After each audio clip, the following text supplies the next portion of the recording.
Okay, well, we're going to give these out as a series. This is travel trip number 1, and this has to do with power. I was going to say power. Power to the people. More power. So what do you got Let's there, talk Fred? about, well, when you're in a hotel room and you're trying to charge your stuff up for the next day, and the outlets are spread out, there may only be 1 or 2 in the room that you can find. Yeah, often they have TVs and stuff, coffee makers. These are a lifesaver. These are amazing. You plug it into what outlet you have, and this one has 1, 2, 3, 4, 5, 6. Some of them are actually made where if you have the big warts, yep, they space them out a little bit. So there's all different types. Jim and I both like some ones that we bring. There's another good one. You can also get multiplier. These could go, and they can go in there too. Which, if you have the warts, that will give you a little bit more. The biggest thing you have to worry about with this is you lose a little bit of space on the plug next to it. But if you don't need as many too, you can plug these. And the other thing is, especially if you go to an older motel, it's possible that they may not have the 3-prong. So if you get these adapters, which I always carry them with me. Basically a 3 to 2 prong. Yep. It allows me to plug that into this and into that 2 prong. And it actually has a grounding piece that you can actually, if you need as long as it's touching the little mounting screw, it will help ground it. Yep. And if you are going to be traveling foreign, you do not want to use one of these power strips because unless it's specifically made for 220, otherwise you're going to blow it out or blow a fuse. Now, if it is some of the more expensive ones are switching type. Yeah, you have to see if it's rated for 220, 110, now, 220. There's some that are switching. They can rate for 110 to 220, which is great if you travel out of the country a lot. If you're traveling in country, 110 should be fine. Yep. And that's something else too. Now, if you're traveling out of the country at 220, if most of the equipment now, most of our chargers will auto switch between 110 and 220. Right. Some of the older ones won't. My advice, check before you plug it in. And if you have to, you can get an adapter that will adapt the voltage for you. But in that case, then you definitely, these here are rated for 220. And you can use one of those adapters, and now you've got 3 that you can plug in. And you might need one of these for the adapter because they may not take the grounding plug. So that is something else to keep in mind. Again, this is for foreign travel. Foreign travel. What about when you're in your car, Jim? What are you dealing with for charging? Again, you can get adapters, and this is one. This is an old Coleman, but you can find these around. This plugs into the accessory, the old cigarette lighters. Well, what used to be called the cigarette lighter is now called the accessory port. And you want to look, and then this one's a 200 watts. They come in different configurations as far as the power Some of that them they will can have handle. Up to 3 outlets on them. You do have to. Well, then again, you can always plug the like one of these into there too. Right. But you want to make sure that you don't plug in more than it's capable, because if you plug it, you got a charger or something that's 300 watts. This is 200, you're going to blow the fuse in it. And this particular one even comes with an extra fuse, but something to keep in mind. So, also for power, on the road, this is a handy little charger. It basically uses a USB. This is another one. It lights up to tell me how much battery I have in it. This one even has a little flashlight built into it. And then what's interesting is that it has 1 port for the actual recharging of that, and then 2. And this one, it's USB-A, but that's pretty standard still. Yep. And those are things that you can utilize. Yeah, these are good for charging your phone or other small devices. Items that you charge using the USB. Phones. Tablets. I would not use it for a laptop or anything that big, but for something smaller, it's a great little charging unit. And I'm amazed how fast these charge and how long they hold. What'll happen if I charge phones like 2 at a time and then charge something immediately afterwards? It starts counting it down here. The lights go out. Yep. And when it starts getting down to where it's really low, the last light flashes. And this Gorilla one here has a percentage on here that tells you. This was less expensive. This is just a little Anker, A-N-K-E-R. Yeah, this one actually has 2. Kind of good. But there's all kinds of them on the market, and this one I've had for a while. You can see it's traveled a bit.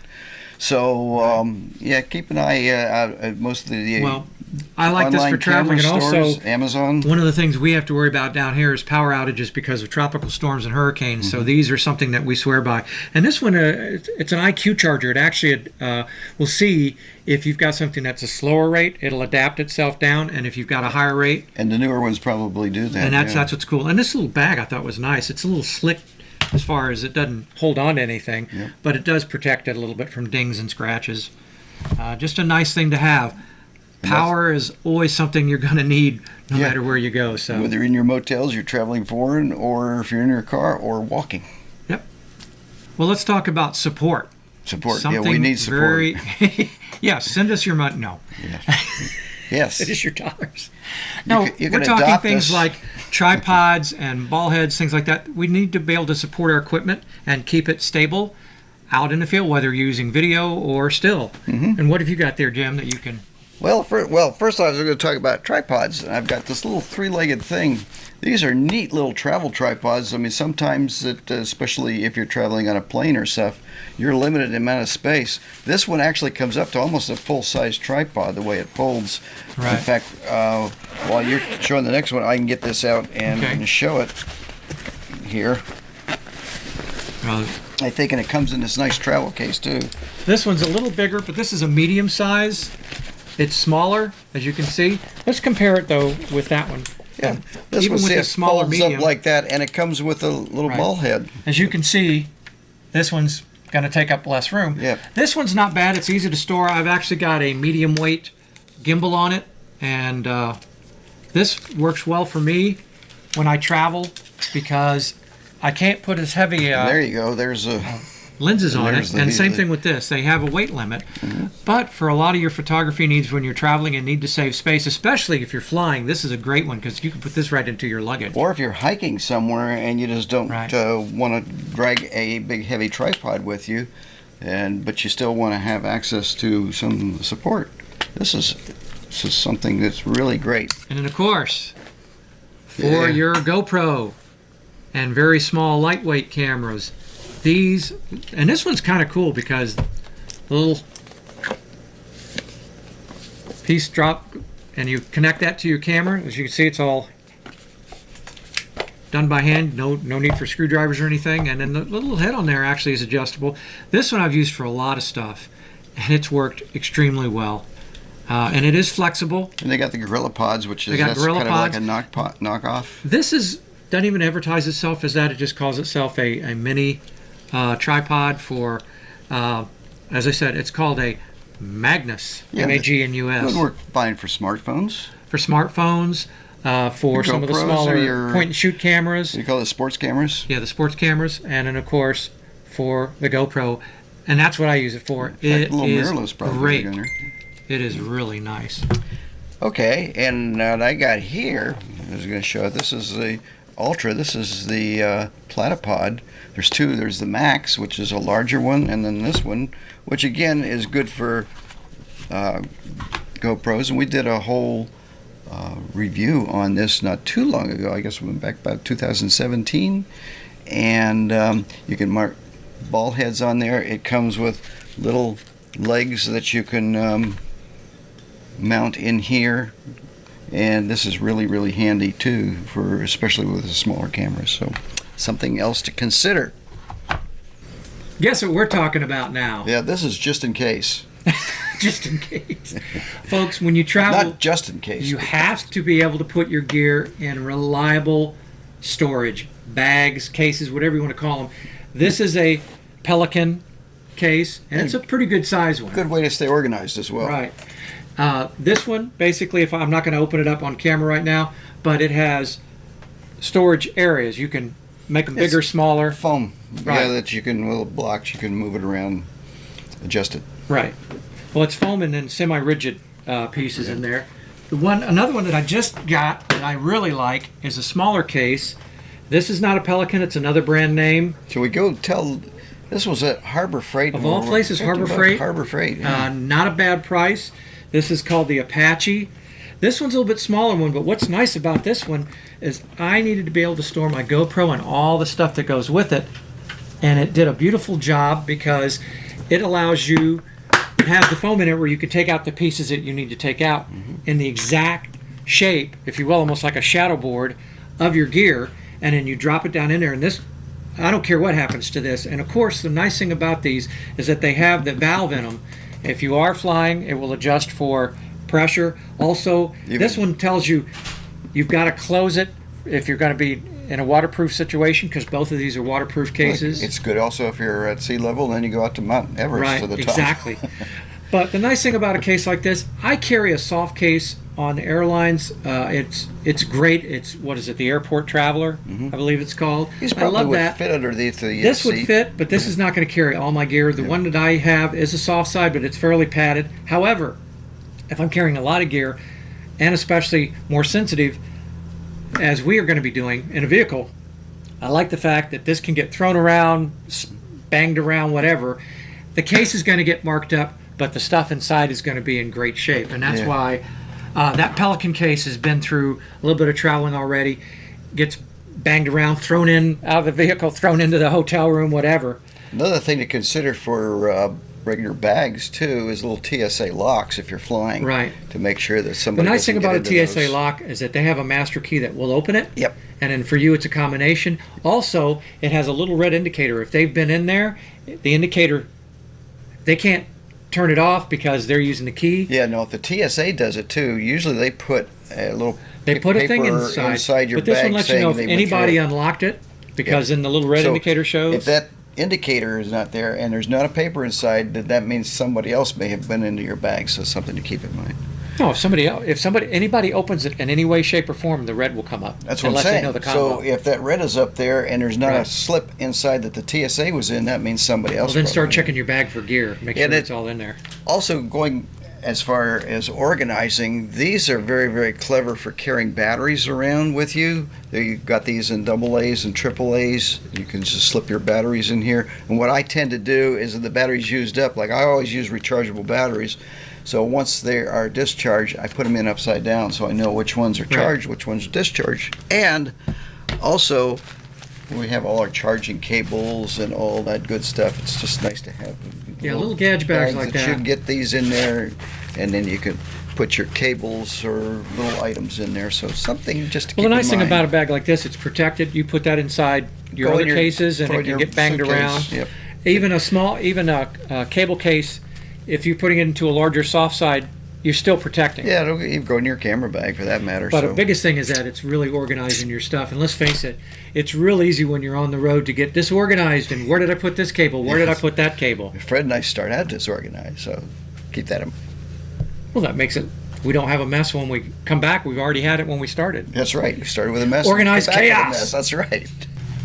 Okay, I guess this is further storage. Well, this is a storage of a different type. Yeah, digital storage. Look, when you're taking those photos and they're on the card, yes, you may be able to put them on your laptop, but do you feel completely safe that you're not going to lose any of those precious photos?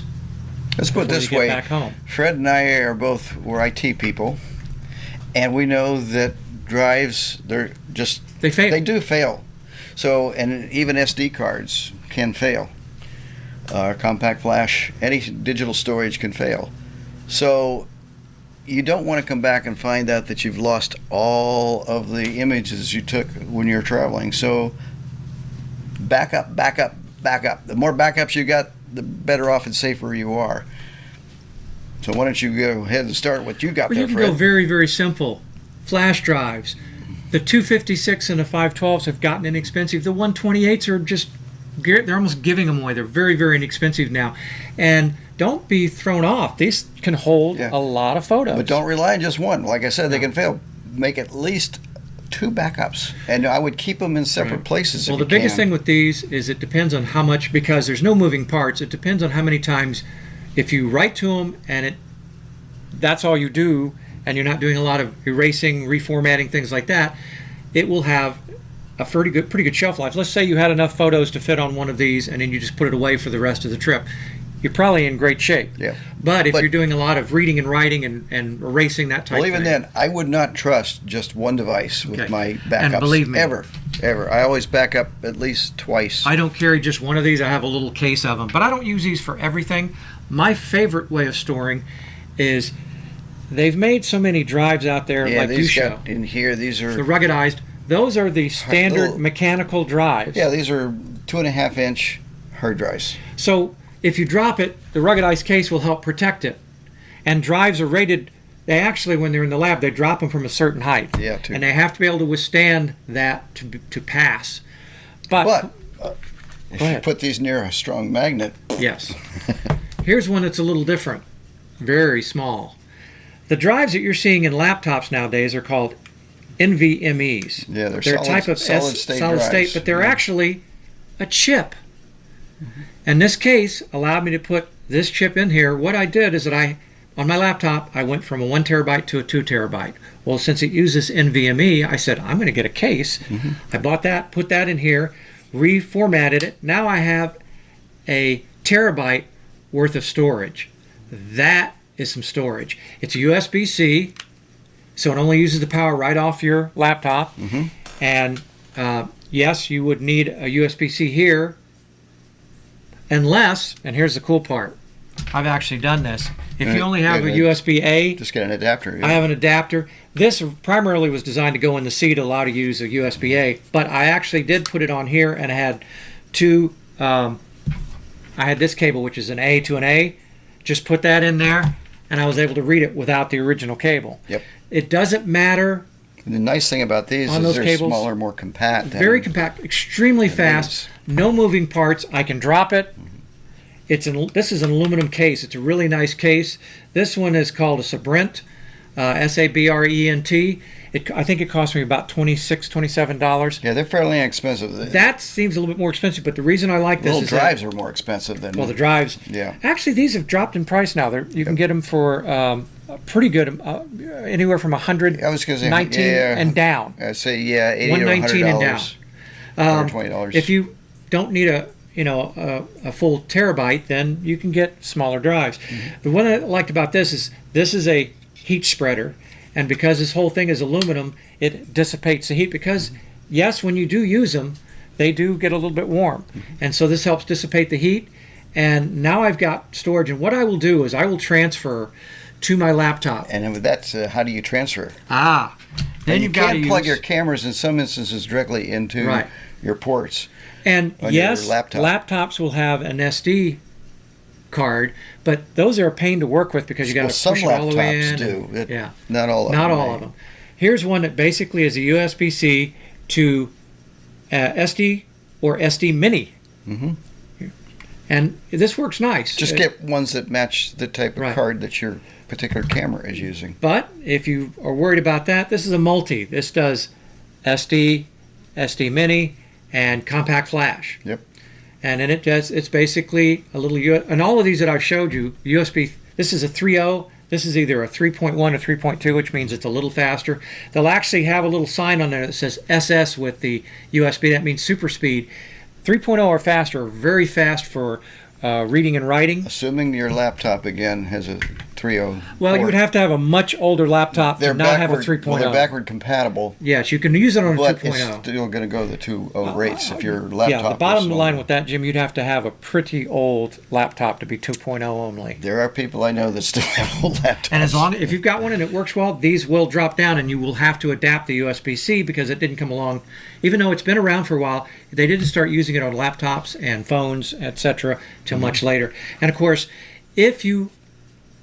this is by far the best one, I think. But you can get regular SSD drives that are about this size. They would be the same size as this, but there's no moving Yeah, they're parts. just bigger drives. They're very light. They would fit in the same compartment that this does. They would fit in here, but there'd be almost too much room. This simple little case, which is USB 3.0, I plug this in, and what's nice about this is that it's toolless. I can just slide it open, Slide it in. put the drive in it. Yeah, you make could my actually copies. have two different drives. So you I do could. Different backups. And the nice thing about those drives is that they're in plastic when they ship. Yep. The only thing that might be exposed is the ports for connecting it, but they're actually recessed in. So as long as you keep them in one of these little gadget bags to keep them clean and safe, and those drives have gotten very inexpensive. They keep dropping in price because these, even though they're dropping slowly, are still more expensive. It's a newer technology. The regular SSD drive, which is a little slower, The read and write's a little slower than these, but it's faster than these any day of the week. Lightning fast. The drives are getting very inexpensive. You can put another terabyte drive in this thing, or a 500 gigabyte drive, which a lot of people are using. And if you fill it up with photographs, you win. Get another one. Bring more. Mention one thing here. The technique that I do is I mentioned that I like to have at least 2 backups. And what I will do then is the card itself, because I carry a number of cards with me, I'll take that card and I'll put it into the little card case. Again, I'll put it upside down so I know it's used. And I won't reformat that card again unless I absolutely need to. That way I've actually got 3 backups. Because you never have enough backups. Yeah, it's because we worked in IT for so many years, you get almost a little paranoid, and redundancy is a good thing. Yep. So I will at least carry my favorite guy here, but I'll probably have one of these as well, and I will back up accordingly. It really depends on some people say, well, that's a lot of time you're spending. When you come back in the evening, you have a ritual. You start charging all your batteries, backing up all your files, and getting ready for the next day. It's just part of your housekeeping. Back up. Yeah. And then back up again. Okay. Well, our final one, I guess, is kind of just a miscellaneous category, just a few things that which would be came to mind and made MISC. Miscellaneous. MISC. M-I-S-C. You notice they always put that M-I-S-C on everything to shorten it. Yeah. A lot of little things that you can bring. Let's talk about some of those. Yeah. Well, one of the things is tools. I just love these little. I think these are electricians' pliers and toolkits. He's got knives and screwdrivers and things. They are very small, compact, and handy to carry around with you. Here's another one's a little bit smaller, but it always helps to have a little toolkit with you. Especially for things like the tripods, because some of the parts on it can loosen up, and they use a Phillips head or something similar. Yeah, you might want to even bring some Allen wrenches with you, because a lot of some of these devices use Allen wrenches. And maybe even for your own personal safety, take a little first aid kit with you too. It's just something very worth considering. Whenever we travel, we'll take at least 2, one towards the front of the vehicle and one towards the back of the vehicles. That way, if there's however we need to get to it, we've got one handy. You just never know. And by the way, don't just buy it and leave it in there for the next 5 years. Every so often, you got to check through it. And I would say once a year, check through it and update anything in there that needs it. Look at my notes here to make sure we don't miss anything. Bluetooth trackers. It was something that I know Apple's come out with one. There's another model, and I don't even remember the name. But what you can do is you can put these on your cameras and devices, and it'll record them on your phone. And it will keep track of things. You can scan it and tell whether or not there's anything missing in the bag. And that sounds like a future how to use this. Well, there's a new one we may be called Gear Eye that's been delayed. I think it was supposed to come out in 2017, but now they're supposed to be shipping. If I get it, we will review that and show it to you. I think it comes with 40 tags that you could put on various devices, and it will monitor the bags. And even if you misplace something in the room, it will help you find it. And of course, what to take when we're in the field. As far as protect weather. Oh yes, yeah, because it can rain, snow. So you want to make sure that you have something to protect your camera and your gear, as well as a poncho or something for yourself. It's nice to have that, but if it pours down, my gear's going to get covered and dry first. Now they make different types of rain bonnets and camera covers, things like that, but you can just invest in a very inexpensive trash bag. Yeah, you can get those when you arrive at your location, and then leave it behind if you put your trash in it. So yeah, there's trash bags, hefty bags, etc. I even find that those work well if you're in a dusty situation and the wind kicks up. You can put that on there, hit the drawstring, and protect your gear from because dust, especially sand. Dust too, yeah. Oh my gosh, gets into everything. Or even at the beach, protect it from sand and salt. Exactly. Flashlights. Especially if you're going to be out or night, or even in a motel. There's been times when powers have gone out. Really handy to have a good flashlight with you. Look, folks, you can't afford not to have one. They're LEDs. They're very inexpensive. All you have to do is put some of them come with batteries. Some of them are rechargeable. And if the power don't go out, you can always do some light painting with them. Yeah, so they can be very. And we actually, I know Jim carries a batch of them a lot of times when we're on the road because he does like light painting, and he carries some very powerful LED flashlights that can be used not only if we're having to deal with a flat tire or things like that, but if we see a beautiful vista that he would like to light paint, we can pull over and just get started. Okay, business cards. Well, all these cases and stuff that you have in there, why not put your business card in there just in case you lose it? I mean, if you find an honest person that finds it, you will likely get it back. Also, in traveling, what I like to do, especially with foreign travel, is if you got to use a taxi or Uber or whatever, grab one of the motel or a couple of motel business cards, especially if you don't speak the language, because then when you want to return, you just point that out to the Uber driver, the cab driver, and hopefully they'll take you back to where. That came in really, really handy when we were in China because I don't speak any Mandarin, so. How about locks for zipper bags? Locks for zipper bags, yeah. Well, I think we talked about that on the others. We talked about that on hard cases. To do, well, no, I said for luggage. Any luggage? The little TSA locks. Yeah, but my bag is not going to go through luggage because it's soft-sided. You can actually get straps that have locks on them like the bicycles, but so there's those ways do to take up a little bit more The nice thing space. about most of the zipper bags, like the soft side I have, it actually has a place for a small lock to be put on it. That way, even when you're traveling and it's staying with you, you're not looking at it. And what if you fall asleep waiting for your flight? It's nice to have that so somebody can't unzip it and take a look and see what's in there. Just keeping honest people honest, I guess, is really what you can call it. And I was looking up some of the tips to see what other photographers do. I found one that I thought was kind of interesting. And basically what this gentleman did was he took a starter pistol, which was a blank gun, put it in his luggage.